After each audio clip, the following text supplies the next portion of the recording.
What is going on, Nitro Ninjas? It's your Grandmaster NikkNitro, and here I have for you a tips and tricks video on executing Smoke's vapor cancels and his multi-teleport air combos. So what we'll first go over is to be able to execute Smoke's vapor cancels consistently and more effectively. So just a quick overview. What it is first, after you do his Vicious Vapors move, back forward 3. Instead of going all the way, you just cancel out of it with back and block. Now the important thing to understand here is that the cancel occurs when you input the cancel, which is back and block, during the animation of the Vicious Vapors and not before. Because for most moves that have cancels in Mortal Kombat, you can actually input the cancel and buffer it during the move input so that the move would actually be buffered before the move even comes out, and so the cancel will occur at the soonest possible frames. This is not the case for Smoke's Vicious Vapors. You have to input the cancel literally during the animation of his Vicious Vapors. Any moment too soon and the cancel will not come out. Now, of course, it's easier to do when you're at full screen and during the entire animation you can press back and block anytime and it'll do the cancel. What I'm here about to show you is being able to do the Vicious Vapor cancels at close range, specifically after certain block strings or certain pokes.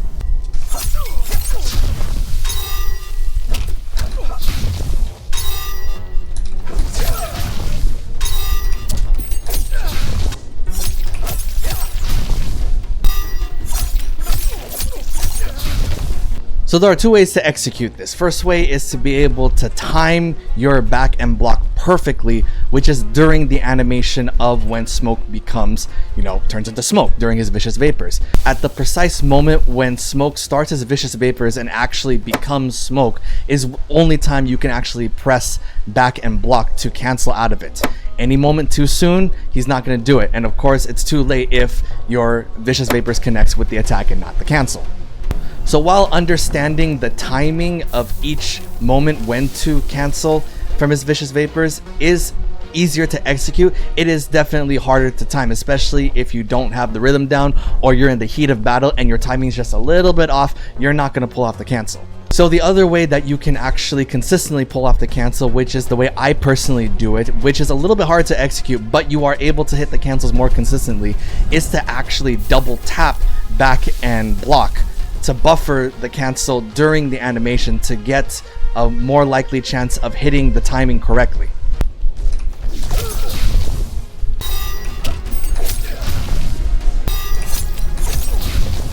So while it is a little bit harder to execute since you are double tapping instead of just doing a single tap, it does allow you to hit the timing much more consistently without having, crystal perfect timing. You can have the timing within like the general area, and if you double tap it, you will more likely than not be able to hit the cancel.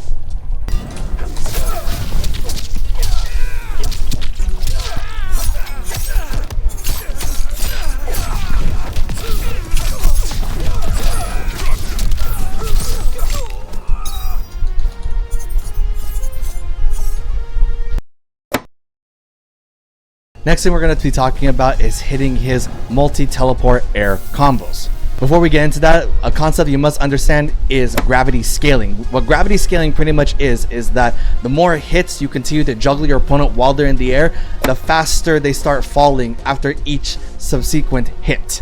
Understanding gravity scaling will actually adjust what your timing is supposed to be when you do the air teleport during his air combos. The most common occurrence is converting to the teleport after doing a grounded forward 1-2 1+3 string.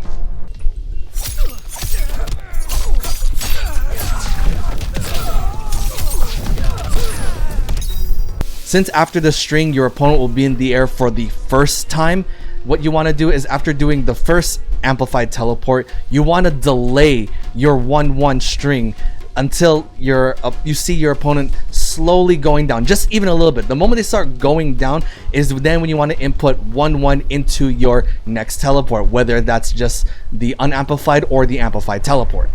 Then the second occurrence is doing a forward 1-2 1+3 string after your opponent was already juggled into the air, such as after a 3-2 string.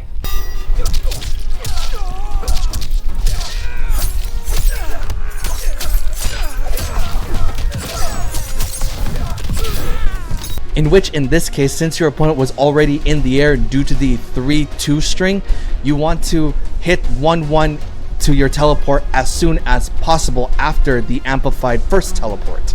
So having situational awareness and understanding gravity scaling will allow you to determine whether or not after the first amplified teleport, whether you will delay your 1-1 into your next teleport or whether you'll do it right away. Then of course, once you understand that, you can then link to as many teleports as you want to optimize your combo damage to be able to close out rounds whenever you can. And of course, to tie all these tips and tricks together, the number one advice I can give you guys is to practice, practice, practice. Smoke is not the easiest character to pull off some of these moves, and you're gonna need to practice as much as you can so you can be much more consistent during your fights, and you're not gonna be fumbling and dropping all of your conversions and combos and therefore losing the round because of it. Trading mode is your best friend, guys, so be sure to utilize trading mode to the absolute fullest. I guarantee you will not regret it. So I hope this tips and tricks video helped you in any way possible. If you have any further questions, be sure to leave your questions in the comment section below. I will definitely read them and answer to the best of my abilities. Anyways, hope you all enjoyed and hope this was able to educate you. Thank you to all members of the Nitro Ninjas. This is your Grandmaster NikkNitro. Stay awesome, my ninjas.